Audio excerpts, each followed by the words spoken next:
And that was the company that I had always wanted to work for. Believe it or not, I never wanted to work for anybody else except for Southwestern Bell. Didn't have a clue what I could do there because I never was all that technical, but I knew that I wanted to work for a couple. I wanted to work for a utility because I was a smart kid and I knew that utility meant that something was important. And if a company was a utility, like the water company, the electric company, back then IBM, and the phone companies, those were utilities. Those were going to be necessary.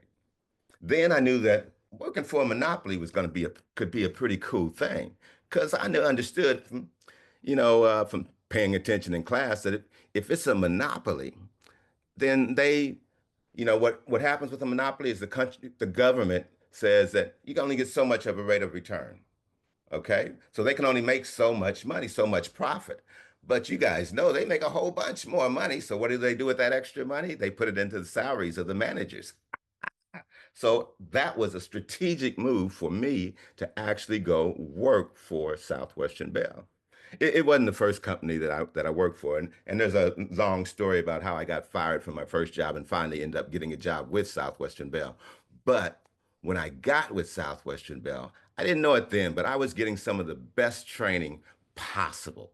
Corporations back, I guess, in my day, whether it was the phone companies, the IBMs, Hewlett Packards of the world, they provided some really darn good training.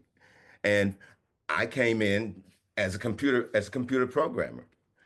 And back in those days, you couldn't major in computer science, but if you had a little bit of smarts and you had the aptitude, then you got a chance to get on that track. But one of the things that I learned early in my career is that, you can only go so far sometimes. You get a promotion, you get another promotion. Pretty soon, those promotions kind of dry out.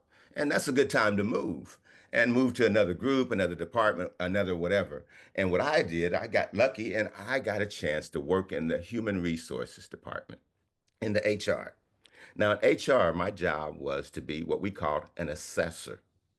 And my job was to assess non-management people to see if they had the skills and the ability to be promoted into management. Okay.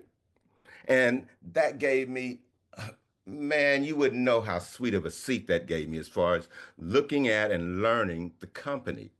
Because just like with speaking, I always knew what I thought was best, but it was what I learned from Toastmasters that was really best. And the same thing with the company. I knew what I thought the perfect skills were to be a good manager for a corporation, but it didn't really matter what I thought. What really mattered was what Southwestern Bell, SBC, what those people thought. So that meant that they had to train me and they had to make sure I knew all the skills that they were looking for. And that was going to serve me fantastically for the rest of my career because I knew one, what skills they were looking for. So as an employee, when I had to fill out my accomplishments and what I did, well, I knew how to write that down because I knew how to tell that story. As a supervisor, I knew what to look for in my employees because I had had that job and I knew what kind of skills were important and I knew how to tell that story. Well, one of the skills, there were probably about, I think, 16 different skills that they listed, and they grouped them out. But one of the big ones was, of course, leadership. And one of the big things about leadership, you had to definitely have good communication skills. And that meant that they had two that they talked about.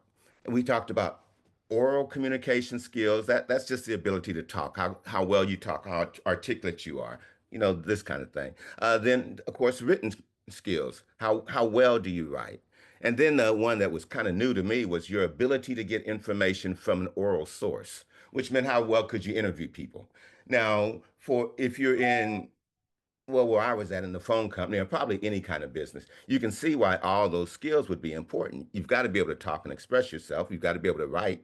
And contrary to popular belief, you don't learn everything you need to know on the job at college. You're going to learn a whole bunch of it on the job, and a whole bunch of that comes through talking with people, being able to get information from people.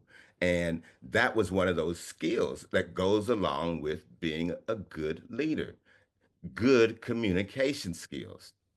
Well, one thing that we used to do is that there'd be a team of 4 or 5 of us, and we'd have about 7 or 8 people that would come in and spend a week with us, and we would send them through their paces, and that would be the assessment. We would have them play games, we'd take tests, and we would sit on the side and we would keep track of what they were doing.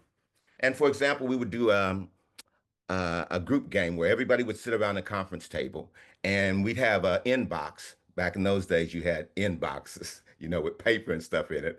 And they would pick out something out of the inbox, which would be a problem, and discuss that problem. And we would evaluate how they did that. Who communicated, who spoke up, who talked, who had a lot of energy, who had enthusiasm, who was laid back, who showed leadership skills. And that was always the key one. Who was showing the leadership skills? Because people would always freak out and think that, well, that's not fair. If I'm not at the front of the table, if I'm not the quote president, if I'm not the one with the title, then how do I get a chance to show any kind of leadership? I'm not in that position. And that's when I started to learn those things that were going to help me out later on in my career, how to spot people who are showing those kind of traits. So, for example, if we're in a group discussion and we're talking about a particular problem and we just can't seem to get anything done, and you're the one who says, "Hey, why don't we stop and take a vote?" That's showing some leadership. If you're the one who says, "Hey, why don't we write this down on the board so we can keep track of what we're talking about?" Then you're showing leadership.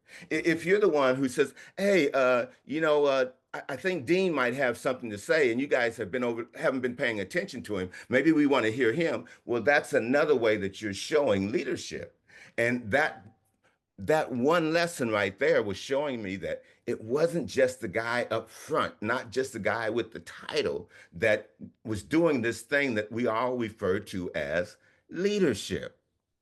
It meant it was somebody who was being authentic, who was getting up off their butt, who was doing something, who was participating. And that meant that you had to be clear about how you communicated. You had to have that timing of knowing when to say what, all of those things. But everybody and anybody could be a leader, no matter who you